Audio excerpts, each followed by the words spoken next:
Hello বন্ধু, তো fighter মুভিটা দেখে ফাইনালি চলে এসেছি। আর এই মুভিটা রিভিউ করার সময় আমি ততটাই কেয়ার নেব যতটা সিদ্ধান্ত এই মুভি তৈরি করার জন্য নিয়েছে, বিকজ এই মুভিটা একটা মাস্টারপিস কাইন্ড অফ বলা যেতে পারে।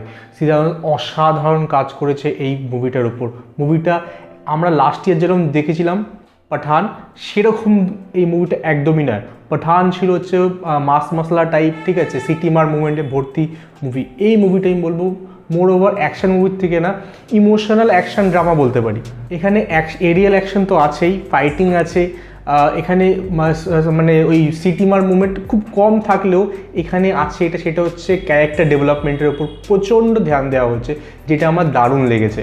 ওয়ান বাই ওয়ান কথা বলা যাক। ফার্স্ট অফ অল আমি কথা বলবো মুভির ভিএফএক্স নিয়ে। আমরা যখন ট্রেলার দেখেছিলাম, টিজার দেখেছিলাম, সব জায়গাতে তোমাদের বলেছিলাম একটা জায়গা ছাড়া, ওই জাস্ট মিসাইলের সিনটা ছাড়া আমার কোনো জায়গায় কোনো রকম ভিএফএক্সের খামতি মনে হয়নি। আমি মুভিতে তার থেকেও বেটার মনে হয়েছে। ওই একটা জায়গা বাদ দিলে মুভিতে যে কটা ভিএফএক্স দেখানো হয়েছে না, আমার কোথাও কোনো খামতি মনে হয়নি। তার দুটো কারণ আমার মনে হয়। একটা হচ্ছে প্র্যাকটিক্যাল কাজ করা হয়েছে, অ্যাকচুয়াল ফাইটার প্লেন ইউজ করা হয়েছে, যে ব্লাস্টগুলো দেখানো হচ্ছে অ্যাকচুয়াল করা হয়েছে।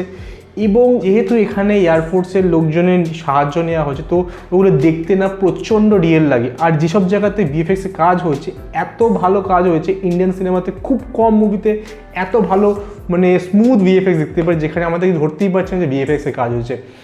এই অ্যাকশনগুলো দেখার মতন ছিল। তো ভিএফএক্সের কাজের পর আমরা যে কথা বলতে পারি, যেটা কথা বলছেন যে এরিয়াল অ্যাকশন আর হচ্ছে ব্লাস্ট সিনগুলো, সেইগুলোর কথা বলি। যে কটা এরিয়াল অ্যাকশন হচ্ছে এই মুভির হচ্ছে এক্স ফ্যাক্টর, ঠিক আছে। এরকম এরিয়াল অ্যাকশন আমরা আজ পর্যন্ত ইন্ডিয়ান সিনেমা দেখিনি।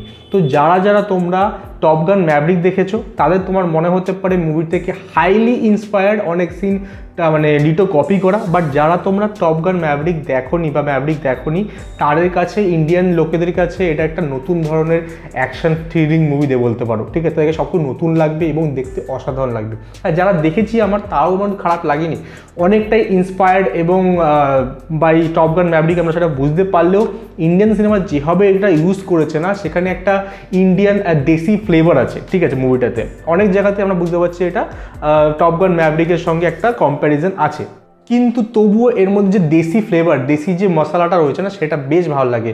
যে এখানে সবচেয়ে বেশি যেটা কাজে লাগে সেটা হচ্ছে টপ গান ম্যাভরিক মুভিতে না খালি আমাদের জার্নি দেখা হয়েছিল টম ক্রুজের ইমোশন, ওটাই এটা মানে মন রেখে কাজ করা হয়েছে। বাট এই মুভিটাতে না একা ঋত্বিকের ওপর ভরসা করে মুভি চলেনি। মুভিতে প্রত্যেকটা ক্যারেক্টারকে দাম দেওয়া হয়েছে, সেটা ঋত্বিক হোক, দীপিকা হোক, অনিল কাপুর হোক বা কারণ গ্রোভার, অক্ষয় ওবরায়, মানে ব্যাকগ্রাউন্ড যারা, তাদেরকেও বেশ একটা সুন্দর আর্ক দেওয়া হয়েছে এবং তার উপর কাজ করা হয়েছে, যেটার জন্য মুভিটা একটা অন্য ফ্লেভার পায়, যেটা টপ গান ম্যাভরিক পায়নি।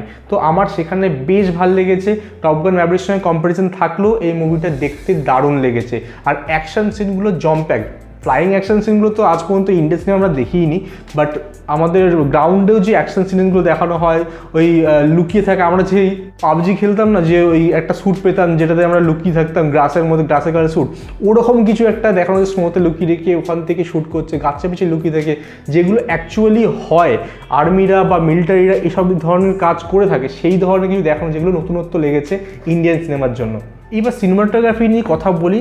এক একটা মানে শট নেওয়া হয়েছে না, মানে ওয়ালপেপার করে রাখার মতন শট, ঠিক আছে। তোমরা ট্রেলার বা গানগুলো দেখলে বুঝতে পেরেছো যেরকম ঋত্বিককে লাগছে বা দীপিকাকে লাগছে, বা ব্যাকগ্রাউন্ড যখন আমাদের শটও দেখানো হচ্ছে, এক একটা শট দেখতে এত সুন্দর লাগছে, মানে ফটো তুলে রাখার মতন। তো খুবই কেয়ার নিয়ে, খুবই যত্ন নিয়ে এই মুভিটার প্রত্যেকটা শট মানে নেওয়া হয়েছে। আর শটগুলোকে অ্যাম্প্লিফাই করে বা অ্যাকশনগুলোকে অ্যাম্প্লিফাই করা হচ্ছে বিজিএম আর মিউজিক। এখানে বিজিএম যেভাবে ইউজ হয়েছে না, দেশাত্মবোধক গানকে যেভাবে এটা ইউজ করেছে এখানে, মানে হার্ট পাম্পিং, ঠিক আছে, রংটে খাড়ে হনেওয়ালা ব্যাপার যেমন বলে না, সেই ব্যাপারটা লেগেছে। আর এখানে মিউজিক তো দারুণ। আমরা প্রত্যেকটা গান আগেই শুনেছি, আমি এগুলোর রিয়াকশনও করেছিলাম, তোমরা নিশ্চয়ই দেখেছো। তো ওইখানেও আমরা দেখেছি গানগুলো বেশ ভালো ছিল। এবং গানগুলো মুভিতে কাজ করলেও একটা প্রবলেম আমার গান নিয়ে আছে, সেটা হচ্ছে গানগুলো না ঠিকঠাক জোর জবরদস্তি ঢোকানো হচ্ছে বেশ কিছু জায়গায়। হঠাৎ করে আমরা দেখছি যে দুশ্মন অ্যাটাক করেছে, ঠিক আছে, বলছে ওয়ার হবে, হঠাৎ করে আমরা চলে গেলাম নাচে, আমরা নাচতে শুরু করলাম, দেন ব্যাক করে আবার আমরা ঝাপাট করে চলে আসলাম যে আবার যুদ্ধ শুরু হয়ে গেছে। তো এই জিনিসগুলো না খুব মানে আনসার্টেন লাগে, ঠিক আছে, ভালো লাগে না, যেগুলো হলিউড মুভিতে থাকে না, ঠিক আছে। গান রাখা যেতে পারে, আমার বলিউড এবং গান থাকে, সেটা একটা ডিফারেন্ট ফ্লেভার দেয়, যেটা বিদেশি মুভিতে নেই, ভালো ব্যাপার। কিন্তু ওটাকে মানে অর্গ্যানিকলি নিয়ে নাও, ঠিক আছে, যে আমরা সবাই মিলে পার্টিতে যাচ্ছি, আমাদের আজকে ছুটি হয়ে গেছে, রাত্রেবেলা সবাই মিলে পার্টি দিয়ে যাচ্ছি, আমরা ক্লাবে গেলাম, ডান্স করছি, ঠিক আছে, বাট হঠাৎ করে দুশ্মন বলছে আমরা লড়াই করবো, যুদ্ধ করবো, তার সঙ্গে হঠাৎ করে চলে আসলাম আমরা না ক্লাবে চলে আসলাম, দেখতে মানে বাজে লাগে, ঠিক আছে, যে বের করে নিয়ে আসে আমাদের যে ইমোশনসটা কাজ করছিল না আমরা যুদ্ধে যাব সেখান থেকে বের করে নিয়ে আসতো। এই একটা প্রবলেম আমার মনে হয়েছে। যদিও গানগুলো প্রত্যেকটা ভাল লেগেছে, প্রত্যেকটা গান ভাল লেগেছে, আর ঋত্বিকের ডান্স নিয়ে কোনো কথা হবে না, ঋত্বিকের সঙ্গে দীপিকাকে সুন্দর লেগেছে, বাকি যারা সাপোর্টিং কাস্টে তারাও অনেক জায়গায় অনেক গান রয়েছে ওরা পাশাপাশি, সেগুলো ভালো লেগেছে দেখতে। এবার যদি অ্যাক্টিংয়ে আসি, ফার্স্ট কথা বলবো ঋত্বিককে নিয়ে। ঋত্বিকের আই থিঙ্ক লাইফের one of the best performance দিয়েছে, আর আই থিঙ্ক সিদ্ধার্থ আনন্দের সঙ্গে না ও খুব ভালো যায়, ওর ম্যাচটা খুব ভালো হয়, বিকজ এখানে যে অ্যাক্টিং শুধুমাত্র এমন না যে যখন ওর ফাইটিং ওকে লার্জার দেন লাইফ দেখানো হচ্ছে যখন ও ফাইট করছে সেই জায়গাটা, বা এমন জায়গাও নয় যেখানে ও মানে একটা বড় ডায়লগ দিচ্ছে সেই জায়গাও না। আমার বেশি ভালো লেগেছে ওই সব জায়গায় যেখানে কথা বলছে না, বাট ওর চোখের যে এক্সপ্রেশন, ঠিক আছে, সেই চোখে ছলছল করে উঠলো কোনো একটা ইমোশনাল সিনে, ওই চোখের এক্সপ্রেশন থেকেও বেশি কথা বলেছে, বেশি ভালো অ্যাক্টিং করছে, আর রাদার দেন আমি ডায়লগ বলা, সেগুলো তো ভালো বলে জানি, বাট ওই ইমোশনগুলো দারুণ। তো ছোটো ছোটো জায়গায় যেভাবে অ্যাক্টিং করেছে না, আমি তোমার একটা এক্সাম্পল দিচ্ছি, ধরো ও অনিল কাপুরের সঙ্গে যখন কথা বলছে তখন যে টোনাল ভয়েসটা, আর যখন ও বাকিদের সঙ্গে কথা বলছে তখন ওর যে ভয়েসে কথা বলার যে ধরনটা সেটা পুরো ডিফারেন্ট। আর এটা যারা তোমরা আর্মি বা এয়ারফোর্স বা এই ধরনের ব্যাপারের সঙ্গে মানে লোকজনের সঙ্গে কথা বলেছো জানবে যে এদের এখানে না মানে হায়ারার্কিটা খুব ইম্পর্টেন্ট, আর ওরা খুব সম্মান করে কথা বলতে হয় এবং সেভাবে ওরা কথা বলে, ঠিক আছে, যখন সিনিয়রের সঙ্গে কথা বলছে তো বলার ধরনই আলাদা, ঠিক আছে, একটা ডেকোরাম মেনটেন করতে হয়। তো সেই জিনিসটা ওর যখন অনিল কাপুরের সঙ্গে কথা বলছে তখন যে কথা বলার ধরনটা, আর যখন ওর বন্ধুদের বা ওর কলিগদের সঙ্গে তখন কথা বলার ধরনটা একদম ডিফারেন্ট, ঠিক আছে। সেই যে সাটেল চেঞ্জগুলো ঋত্বিক করেছে এই মুভিতে, এই অ্যাক্টিংয়ের যে ডিফারেন্সিয়েটটা দেখানোর জন্য, সেগুলো দারুণ লেগেছে। আর যেগুলো বললাম যে ইমোশনাল সিনগুলো, স্পেশালি দীপিকার সঙ্গে কয়েকটা সিন আছে অসাধারণ, ঠিক আছে, এত সুন্দর ওদের বন্ডিংটা লেগেছে।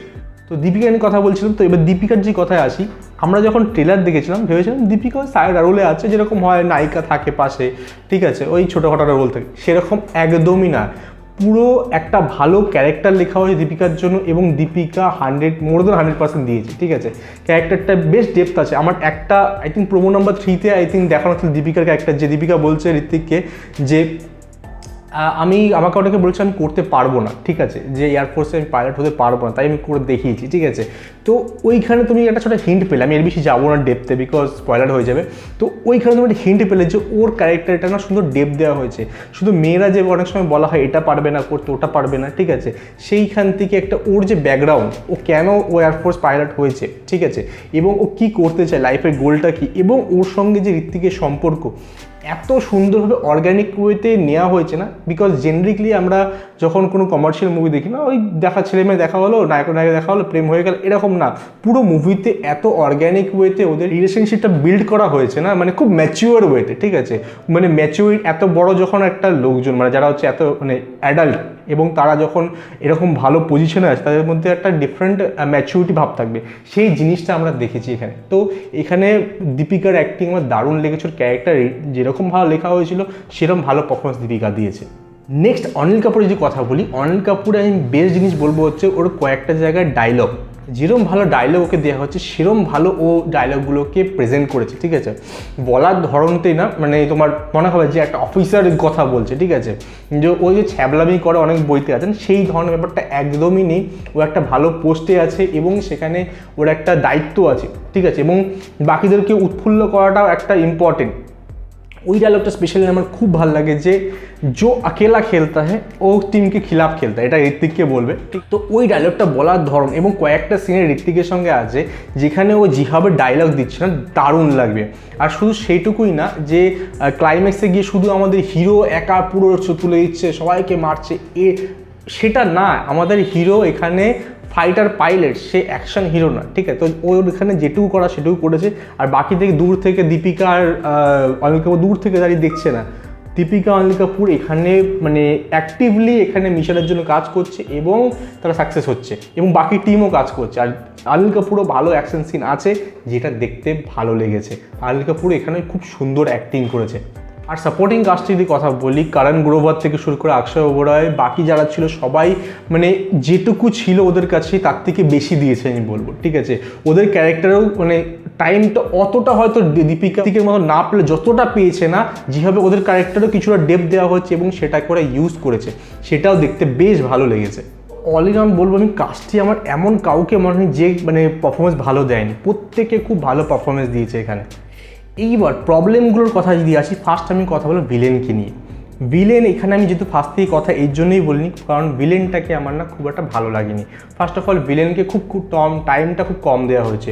ভিলেনের ক্যারেক্টারটা বিল্ড করা দরকার ছিল, যেটা করা হয়নি সেরকমভাবে, এবং ভিলেনকেও মাঝে আসছে আবার চলে যাচ্ছে, আবার আসছে আবার চলে যাচ্ছে। তো ভিলেনকে টাইম স্পেসটা খুব কম দিয়েছে, যদিও মুভিটা প্রায় 2 ঘন্টা 40-42 মিনিটের, ঠিক আছে। তো ভিলেনের টাইম স্পেসটা কম দিয়েছে, এবং যে ভিলেনটাকে দেওয়া হয়েছে তাকে ঋত্বিকের সামনে আমার তেমন কিছু লাগছে না। ভিলেনটাকে যখন আমরা ট্রেলারে দেখেছিলাম আমার মনে হচ্ছিল বেশ ম্যানেসিং লাগছে, চোখে যে লাল ব্যাপারটা দেওয়া হয়েছে অল দোজ থিং দেখে বেশ ভালো লেগেছিল, কিন্তু অ্যাক্টিং আমার সেই লেভেলে লাগলো না যেখানে বাকিরা করেছে, ঠিক আছে। ঋত্বিকের সামনে আমার ওকে অতটা হাইফাই ব্যাপারটা লাগলো না যেখানে ও দাঁড়াতে পারে। লাস্ট প্রবলেম হচ্ছে আমার মুভিটার না সেকেন্ড পার্টটা যেরকম ফার্স্ট পার্টটা যেরকম কম্প্যাক্ট সেরকম লাগেনি, সেকেন্ড পার্টটা কিছু জায়গায় একটু ড্র্যাগ মনে হয়েছে, যে টাইমটা কিছু জায়গায় ফিল হয়েছে, ঠিক আছে, সেকেন্ড হাফে এসে কিছুটা মনে হয়েছে। তাছাড়া আমি যদি এবার কনক্লুড করি পুরোটাকে, মুভিটা হচ্ছে একটা action packed emotional base Aviator movie, যেরকম মুভি তুমি এখনও পর্যন্ত ইন্ডিয়ান সিনেমাতে দেখোনি। বিকজ এই মুভিতে সিদ্ধার্থ আনন্দ যেই কেয়ার নিয়ে বানিয়েছে, এবং প্রত্যেকে এখানে ঋত্বিক থেকে শুরু করে করণ গ্রোভার থেকে শুরু করে দীপিকা সবাই যেভাবে পারফরমেন্স দিয়েছে, যেভাবে বিজিএম ইউজ করা হয়েছে না, মুভিটা একটা অন্য লেভেলে নিয়ে যায়। একটা টপ নচ মুভি বলবো আমি ইন্ডিয়ান সিনেমায়। তোমরা ডেফিনেটলি হলে গিয়ে ট্রাই করতে পারো, এটা বিগ স্ক্রিনে না একটা আলাদা ফিলিং দেবে, ঠিক আছে। 3Dতে না দেখলেও চলবে আমার মনে হয়, বিকজ এটা মানে 3Dর যে আলাদা করে যে ক্যামেরা হয় না আইম্যাক্স ক্যামেরা, সেরকমভাবে ওরা রেকর্ড করেনি। 3Dতে দেখলে তোমার একটু বেটার লাগবে, স্পেশালি হচ্ছে তোমার এয়ারপোর্টসে অ্যাভিয়েটার সিনগুলো একটু বেটার মনে হবে। তাছাড়া তোমার 2Dও দেখতে পারো, সেখানেও তোমাদের খারাপ লাগবে না। তো বড় স্ক্রিনে এটা একটা আলাদা মজা দেবে তোমাকে, তো তোমার ডেফিনেটলি গিয়ে চেক আউট করতে পারো। আর যারা তুমি অলরেডি দেখেছো তারা তোমার নিশ্চয়ই জানিও যে আমাকে কেমন লেগেছে মুভিটা, তোমার যতটুকু এক্সপেক্ট করি ততটুকু ফিল আপ করলো এটা।